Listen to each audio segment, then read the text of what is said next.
આજનો મુદ્દો દિશા અને અંતર.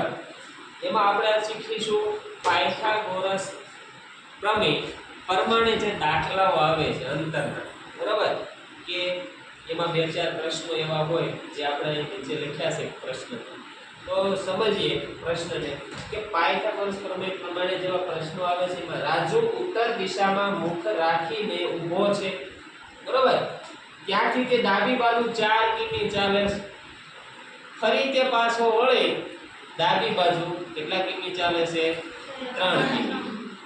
હવે આના ઉપરથી છે પ્રશ્નો કે પહેલો પ્રશ્ન, રાજુનું મુખ કઈ દિશામાં છે? મૂળ સ્થાનથી રાજુ કઈ દિશામાં હશે? ત્રીજો પ્રશ્ન, મૂળ સ્થાનથી રાજુ કેટલા કિમી દૂર હશે? આ ત્રણેય પ્રશ્નોના જવાબ આપણે પાયથાગોરસ પ્રમેય પ્રમાણે છે સોલ્યુશન કરવા. તો પાયથાગોરસ પ્રમેય શું કહે છે ખબર છે ને? આપણે હમણાં શીખવાય કે ભાઈ AC નો વર્ગ બરાબર AB નો વર્ગ પ્લસ BC નો વર્ગ, એટલે કે કર્ણનો વર્ગ, આ શું છે ખરેખર? કર્ણનો વર્ગ બરાબર પહેલી બાજુનો વર્ગ પ્લસ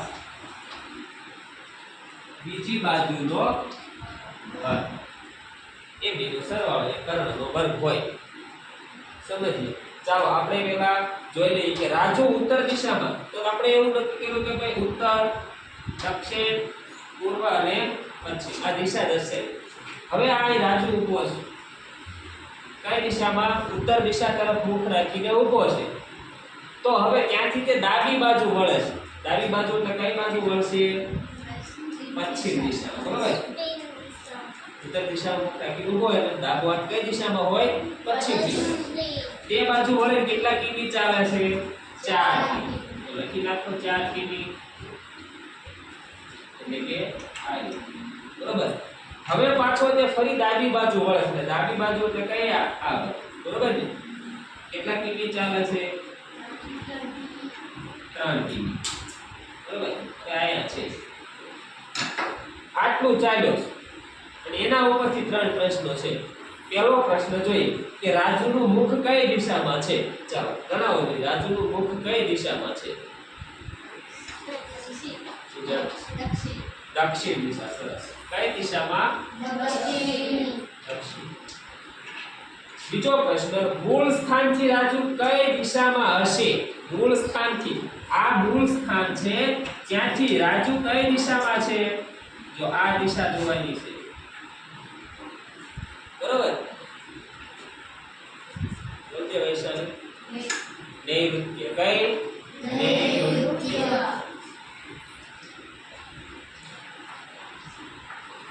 ત્રીજો પ્રશ્ન કે મૂળ સ્થાનથી રાજુ કેટલા કિમી દૂર છે? હવે જો આ 4 કિમી ચાલ્યું છે, આ 3 કિમી ચાલ્યું છે, પણ આયા સ્થાનથી, પોતાના સ્થાનથી આ સ્થાન દર્શાવવાનું છે, એટલે ત્રાસુ સ્થાન આવ્યું, બરોબર ને?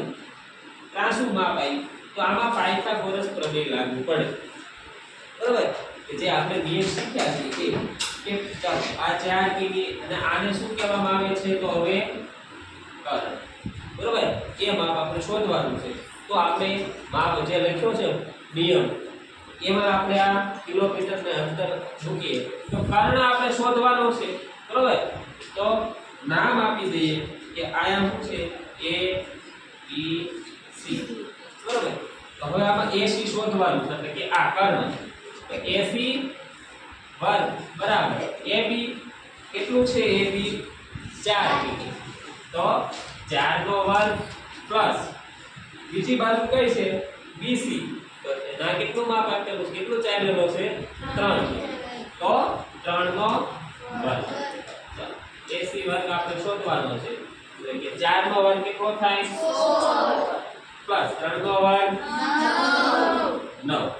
AC આપણે શોધવાનું છે. 16 ને 9 25.